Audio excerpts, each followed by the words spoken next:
The experience gained from driving airside as a DA AVOP holder is the foundation you will build upon to qualify for your D-rated permit. The increased challenge of operating a vehicle among maneuvering aircraft is equaled by your increased responsibility. As a DA permit holder, you were restricted to movements on the apron, vehicle corridors, and service roads. As a D permit holder, you will be permitted to operate a vehicle on the maneuvering surfaces of the airfield. The maneuvering area of the airfield is defined as any surface used to facilitate the landing or taking off of an aircraft. In general, this refers to the airfield's taxiways and runways.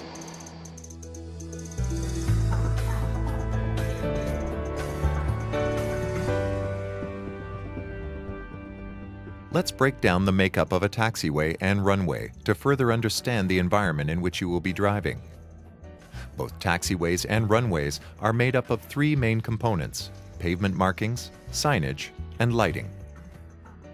Taxiway pavement markings are yellow in color and each serve a unique purpose. Pilots and aircraft tow operators use the taxiway centerline to maintain wingtip clearance from intersecting vehicle service roads and other aircraft taxiing on parallel taxiways. The side stripe markings allow pilots and vehicle operators to identify the edge of the taxiway's load-bearing surface in both low visibility and night conditions. The intersection of two taxiways is marked by a single broken line and can also be found at the intersection of a taxiway and the apron. Finally, the intersection of a taxiway and runway is identified by two solid lines next to two broken lines. This pavement marking indicates to the pilot or driver that they must hold short of these lines and wait for clearance from an air traffic controller to continue. Runway pavement markings are white in color and also serve a significant purpose to pilots and vehicle operators. Pilots approaching the airport from the air can identify the runway they are aligning with by large numbers painted at the end of the runway. These markings are heading indicators and also serve as the name of the runway. In this case, runway 05 means the runway compass heading is 50 degrees, pointing slightly north of east. The center line of the runway is identified by a thick broken line which runs the full length of the runway. Paralleling the runway center line along the edges of the runway are solid lines called side stripes. Threshold markings are found at each end of the runway. This series of parallel lines identifies to pilots the first usable portion of the runway for landing. The transverse stripe is a thick line across each end of the runway and shows the pilot the usable portion of the runway for takeoff. Airfield signage identifies each taxiway, runway, and apron entrance. There are three types of airfield signs: location, directional, and mandatory holds. Location signs identify the taxiway on which you are located. Directional signs identify the upcoming intersecting taxiway. Mandatory hold short signs identify the position at which you must stop or hold prior to proceeding onto or crossing a runway. To clearly identify the taxiways and runways during evening, night, and low visibility operations, all maneuvering area signage can be illuminated.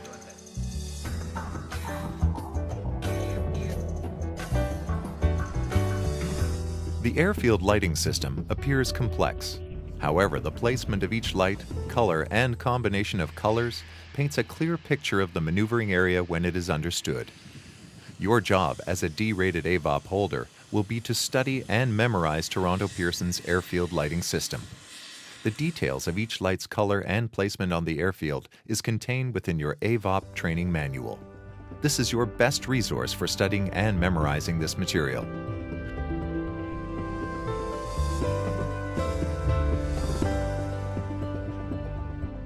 To highlight a few of the airfield lights, let's begin with the taxiways. The taxiways on the airfield are outlined by blue lights, which run along each side of the taxiway. Double blue lights indicate the intersection of two taxiways or a taxiway and a runway. Double amber lights identify the intersection of a taxiway and an apron. Where a taxiway joins a runway, elevated lights are placed on either side of the taxiway. These alternating amber lights are commonly referred to as wigwags. To aid aircraft and vehicles during low visibility operations, the taxiway center lines located on the terminal aprons are enhanced by inset green lights.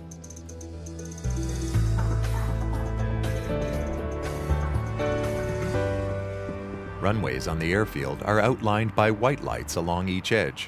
White inset lighting also highlights the center line of the runway as well. Towards the end of each runway, the white inset centerline lights begin to alternate with red lights to indicate the end of the runway is approaching. Green threshold lighting identifies the beginning and usable portion of the runway, while red runway end lights indicate the last usable portion of the runway.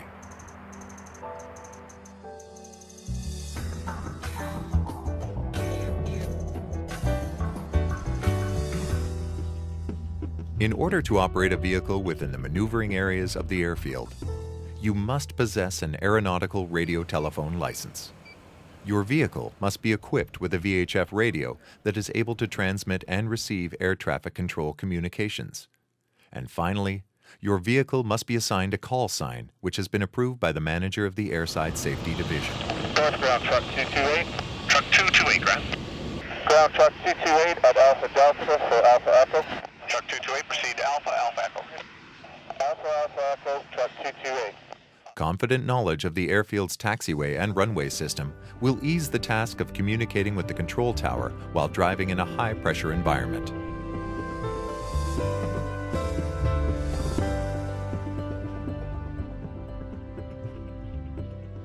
D-rated AVOP holders will typically communicate to two different maneuvering area controllers: the ground controller, who directs traffic on the airfield's taxiways and inactive runways, and apron controllers, who direct the movements of aircraft and vehicles on the terminal aprons. Committing the various airfield radio frequencies to memory will make you a better airside driver. Due to the various ongoing airfield construction activities, frequencies may change from time to time. It is every D-rated AVOP holder's responsibility to stay up to date on any operations bulletins that indicate such changes. A complete list of airfield radio frequencies is located in the supplementary training material provided with your AVOP training manual.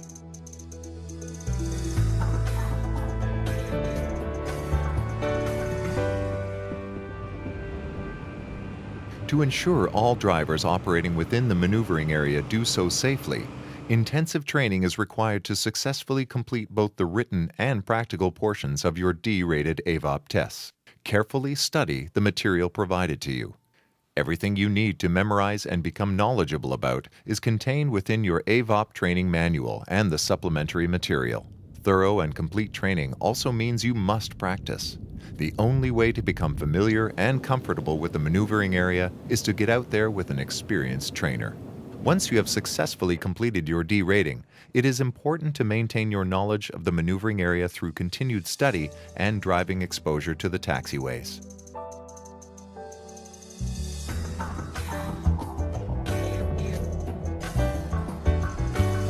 A D-rated AVOP bears the same airport traffic directives responsibilities as your DA rating. A D-AVOP rating also comes with the added responsibilities of correctly following the directions of air traffic control. Ground, truck 722. Truck 722, ground. Truck 722 on Foxtrot at Foxtrot 2 requests clearance to the holding bay of runway 05. Truck 722, proceed Fox, left hotel, hold short of runway 33 left. Proceed Foxtrot, left on hotel, and hold short of runway 33 left. Truck 722.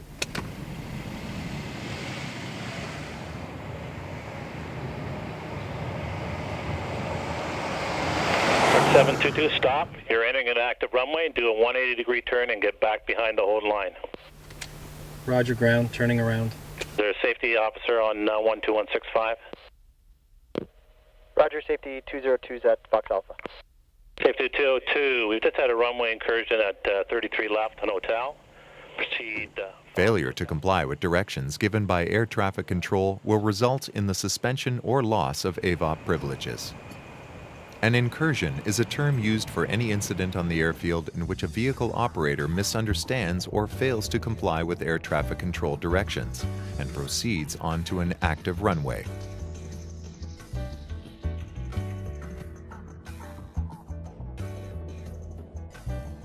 Incursions are a major AVOP violation. AVOP privileges are suspended immediately and remain under suspension until a complete investigation is completed. It is also important to note that incursions are a criminal offense and can be enforced under the Aeronautics Act and the Criminal Code of Canada. A major contributing factor to incursions is distractions within the vehicle that inhibit your ability to hear your VHF radio. Pickup 82, are you moving towards the runway? You're instructed to hold short of runway 24 left. Darn. When operating a vehicle within the maneuvering area, turn off your cell phone and turn down your company radio. Focus on the VHF and the instructions given to you. Remember, if you are in doubt regarding any of the directions you have received, stop and query the tower. You will never get in trouble asking for clarification.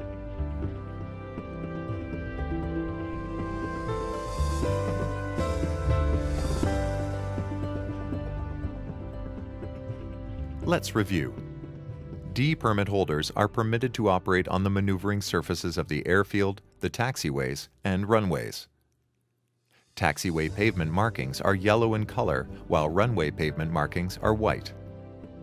Airfield signage identifies taxiways, runways, apron entrances, and mandatory hold locations.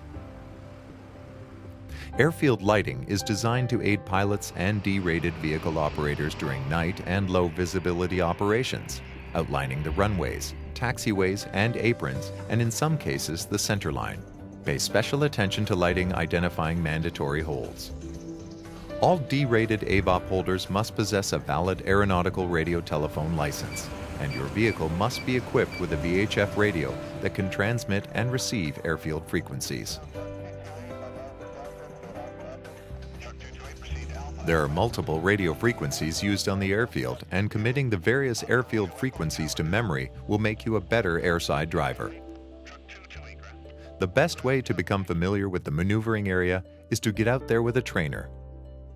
Once you have your D rating, maintain familiarity of the airfield through continued study and regular exposure to the maneuvering area.